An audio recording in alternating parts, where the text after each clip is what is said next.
I'm glad to connect with you again. Sometimes it seems that leg fatigue, that leaden heaviness towards the evening, comes on its own, simply as a part of aging. Is this feeling familiar to you, when your legs seem to ache or throb, swell by the end of the day, and your favorite shoes start to treacherously pinch? Or perhaps your feet often get cold, even when the room is warm, as if life-giving warmth simply doesn't reach them. Unfortunately, over the years, our blood vessels, these amazing highways of life, can lose their former elasticity, and blood flow, especially in the lower extremities, can slow down. It's like a river that used to run fast and cheerfully, but has now become slower and more sluggish, especially in its lower reaches. And do you know what often worsens this situation while going unnoticed?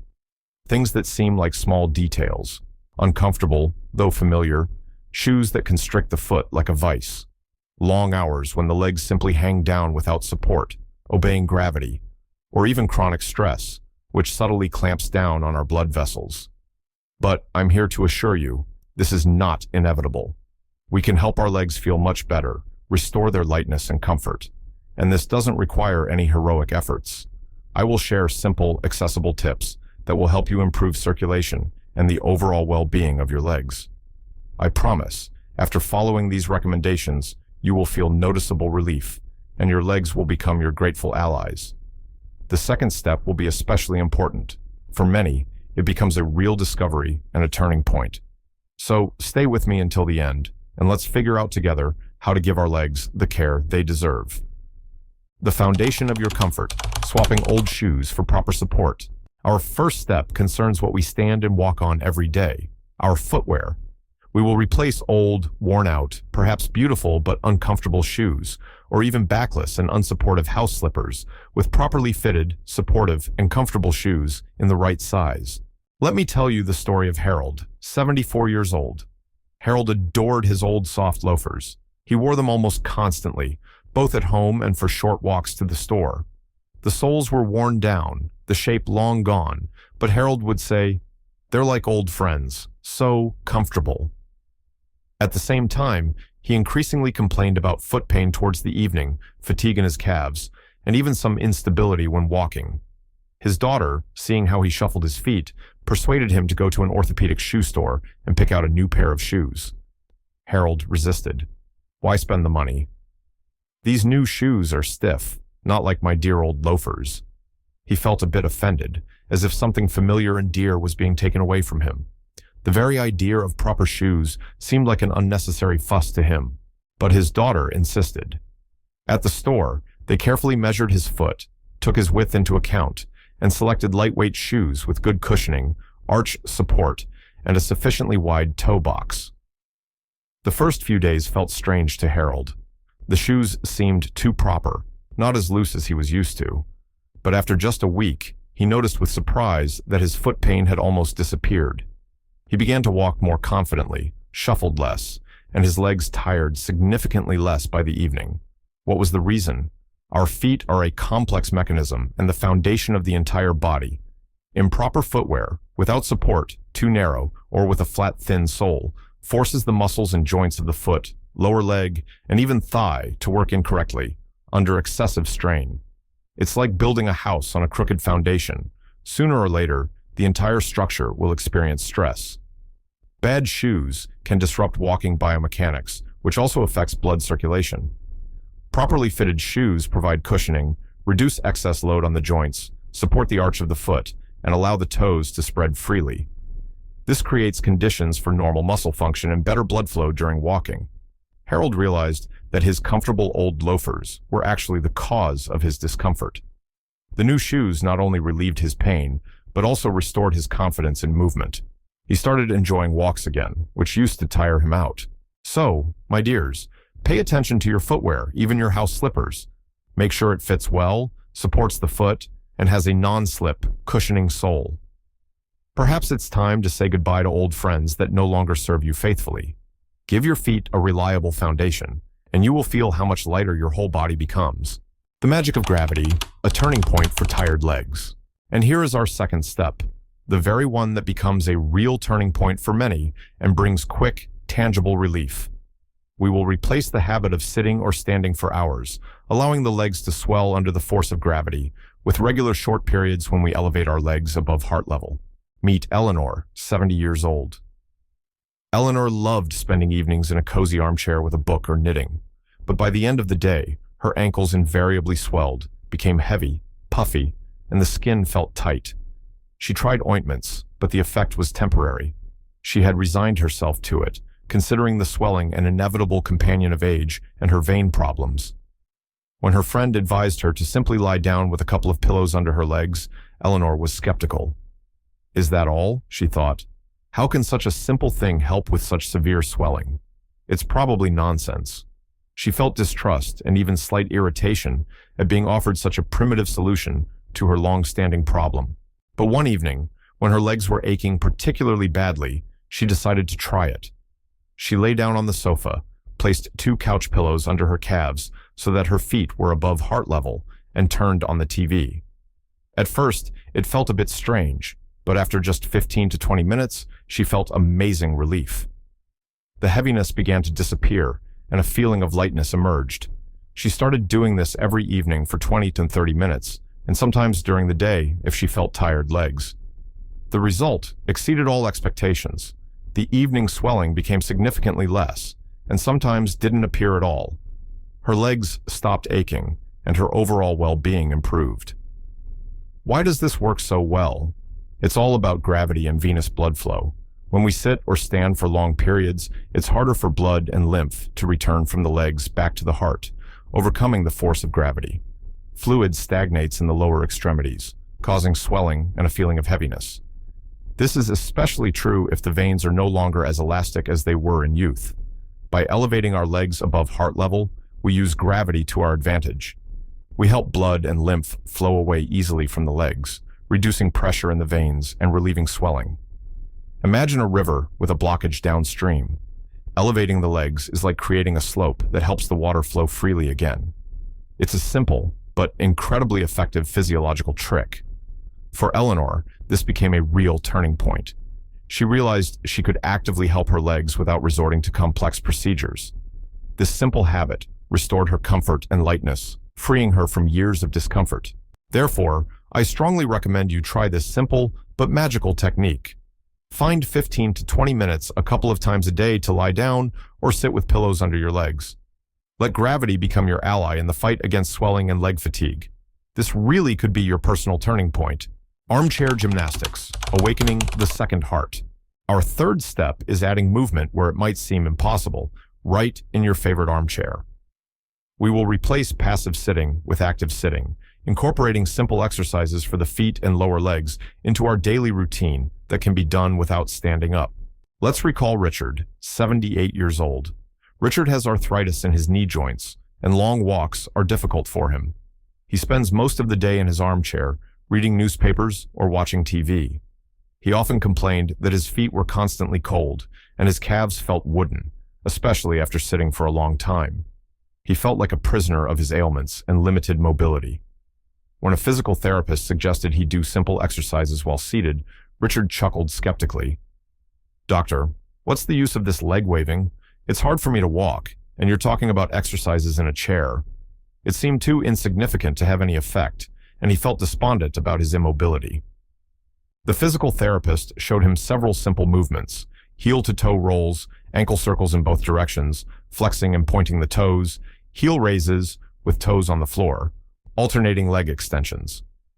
Richard decided to try, simply out of boredom, during commercial breaks. At first, he felt a bit silly doing these childish exercises, but he was a persistent man.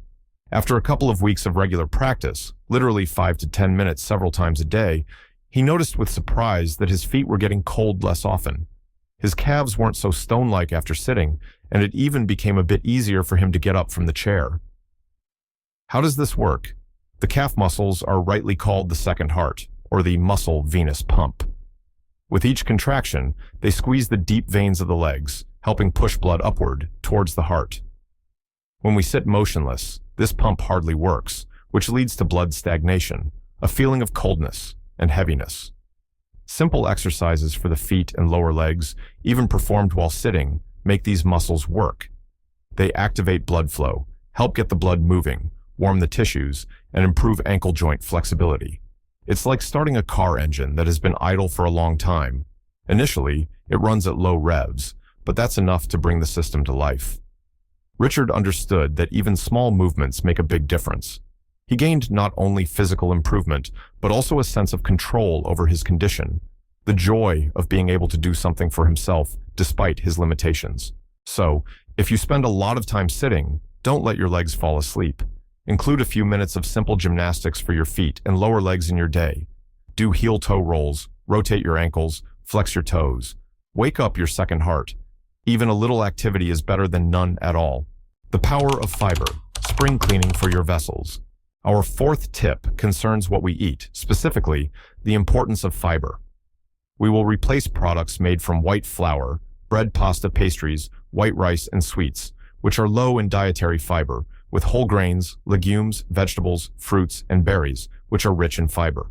Allow me to introduce Brenda, 71 years old.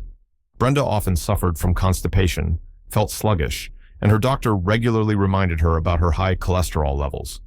Her usual diet included white bread for breakfast, pasta or potatoes for lunch, and cookies with tea. She ate some vegetables and fruits, but not many. When she was advised to eat more fiber, oatmeal, whole grain bread, beans, lentils, she grimaced. "That fiber of yours just makes my stomach bloat," she complained. "And anyway, it's food for rabbits." She feared abdominal discomfort and thought that changing her usual diet at her age was difficult and unappetizing. Her granddaughter, who is passionate about healthy eating, decided to conduct an experiment. She started making oatmeal with berries for her grandmother for breakfast, adding lentils to soup, baking bread with whole grain flour, and offering more fresh vegetable salads. At first, Brenda ate without much enthusiasm. And yes, there was some slight discomfort in her stomach in the first few days as her body adjusted. But her granddaughter explained that this was normal. However, after just a month, Brenda noticed that her bowels started working like clockwork. The heaviness in her stomach after eating disappeared, she had more energy, and she felt somehow lighter. At her next doctor's visit, her cholesterol levels had also improved slightly. How is fiber connected to legs and blood vessels? There is a connection, and a very important one. Fiber can be soluble and insoluble. Insoluble fiber acts like a broom for the intestines. It improves digestion and prevents constipation, which reduces pressure in the abdominal cavity and facilitates venous return from the legs. Soluble fiber, found in oatmeal, legumes, apples, turns into a gel in the intestines that binds bad cholesterol and helps remove it from the body. And it's precisely these cholesterol plaques that narrow the passageway of blood vessels, including those in the legs, disrupting blood flow. Furthermore, fiber helps stabilize blood sugar levels, which is also important for vessel health. Imagine fiber as a cleaning crew for your body. It sweeps debris from the intestines and helps clean the pipes, the blood vessels, of harmful buildup. Brenda realized that fiber wasn't rabbit food, but an important element for maintaining cleanliness and order throughout her body, including her blood vessels. She felt not only physically better, but also proud that she could change her habits for the sake of her health. So let's add more brooms and cleaners to our diet. Start your morning with oatmeal, replace white bread with whole grain, add beans or lentils to soups and salads, eat more vegetables and fruits. Your digestion, your blood vessels, and your legs will thank you. Life-giving moisture, drinking water. Mindfully. Our fifth step brings us back to the topic of fluids, but from a different angle. It's not just about replacing sugary drinks, but about the mindful and sufficient consumption of plain water throughout the day. We will replace haphazard drinking, often only when we already feel thirsty or substituting water with tea as coffee, with the regular consumption of enough plain water in small portions. The story of Stanley, 75 years old. Stanley often felt tired for no reason, complained of dry skin, and occasionally experienced mild dizziness. He thought he drank enough, a couple of cups of coffee in the morning, tea at lunch, maybe a glass of juice. He rarely drank plain water, only when he felt very thirsty. Why drink plain water when there's tea, he reasoned. He didn't connect his well-being with the amount of water he drank and considered talk about 8 glasses an exaggeration. His doctor, learning about his drinking habits and symptoms, strongly recommended increasing his intake of plain water specifically. He advised Stanley to keep a bottle of water in plain sight and try to drink it throughout the day, taking a few sips every hour or hour and a half without waiting to feel thirsty. At first, Stanley forgot, had to force himself, but gradually it became a habit. He carried a small bottle with him on walks. After a couple of weeks, he noted with surprise that the feeling of constant fatigue had lessened, the dizziness stopped, and his skin became less dry. He even noticed that his legs started to swell a bit less in the evening. How does this work? Our body and our blood are largely composed of water. When it's lacking, blood becomes thicker, more viscous. It's harder for the heart to pump it and for the vessels to let it pass through. Imagine trying to push thick jelly through thin tubes. It requires more effort and slows down the process. Dehydration worsens circulation throughout the body, including the legs, contributes to fatigue, and can cause headaches and dizziness. Sufficient plain water maintains normal blood fluidity, eases the work of the heart and vessels, helps flush out toxins, and improves overall well-being.